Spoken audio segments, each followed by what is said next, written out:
Bueno muchachos, bienvenidos a la primera clase de vectores. Aquí vamos a ver qué es un vector, sus características y bueno, algunas cosas más. Empezamos. Bueno, ¿qué son los vectores? En física y matemáticas, un vector es un segmento de una línea recta, dotado de un sentido, es decir, orientado dentro de un plano euclidiano, bidimensional o tridimensional.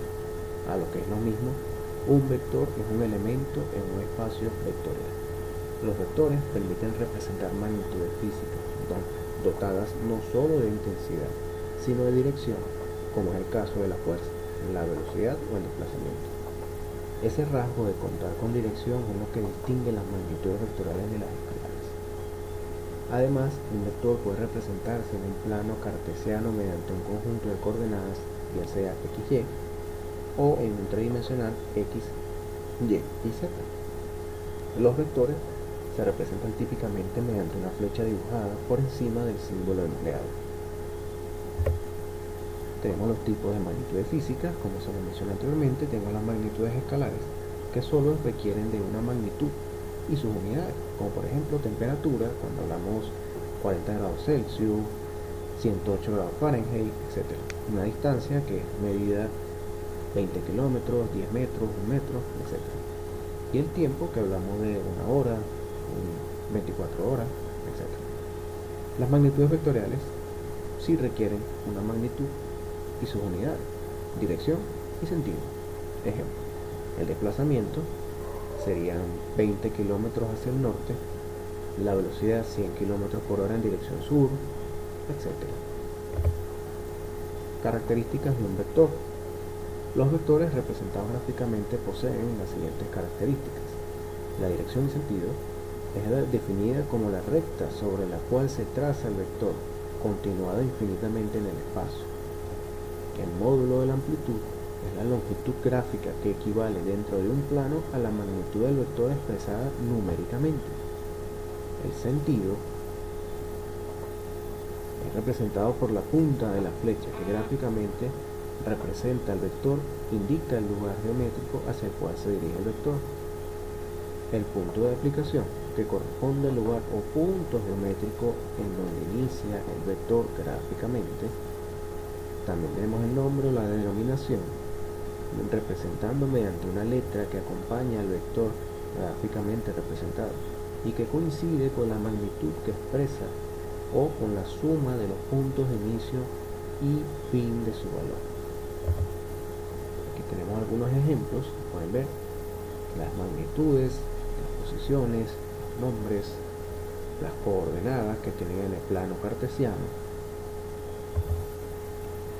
Unos ejemplos en nuestra vida cotidiana de los vectores, como se los mencioné anteriormente, tenemos la velocidad, tenemos el desplazamiento, tenemos las fuerzas, la aceleración, campo eléctrico, y una forma de cómo realizar los ejercicios de vectores es la siguiente. Tenemos suma y resta de vectores.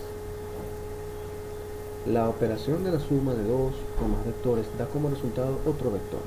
Para realizar la suma de vectores existen distintos métodos, ya sea de manera algebraica o mediante el uso de la geometría analítica.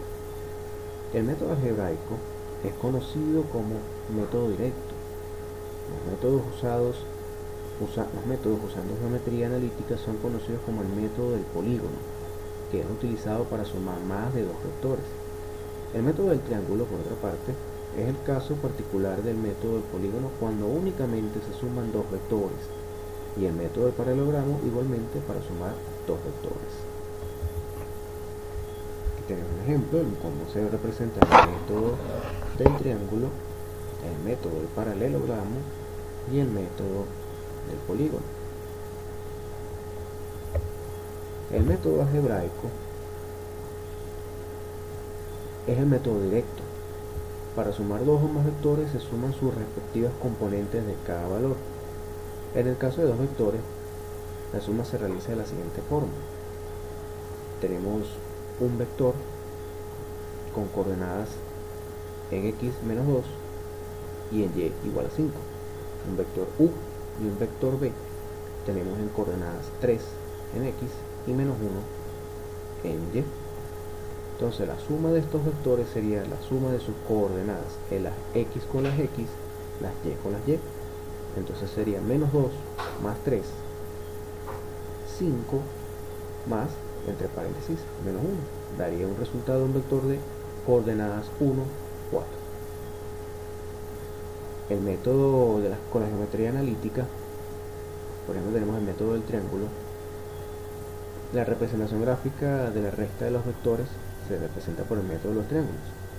Para sumar dos vectores libres, un vector u y un vector b, por ejemplo, se escogen como representantes dos vectores tales que el extremo de uno, como lo pueden ver en el ejemplo del método del triángulo, coincida con el origen del otro. Para el método del paralelogramo, se toman como representante igual dos vectores con el origen en común. Se trazan rectas paralelas a los vectores, obteniéndose un paralelogramo cuya diagonal coincide con la suma de los vectores, así como lo pueden ver en el ejemplo. Y para el método del polígono, la representación gráfica del método de polígono suma. El método de polígono es utilizado cuando queremos sumar más de dos vectores y consiste en colocar un vector a continuación de otro, de modo que el extremo de uno coincida con el origen del otro, y así sucesivamente hasta colocar todos los vectores. La resultante será el vector que cierra el polígono, es decir, es aquel que va desde el inicio del primero al extremo del último vector. Aquí lo pueden ver, los vectores guía son los de color rojo y el vector resultante es el vector verde. Bueno muchachos, nos vemos en el próximo video. Les voy a dar unos ejercicios de vectores de ejemplos.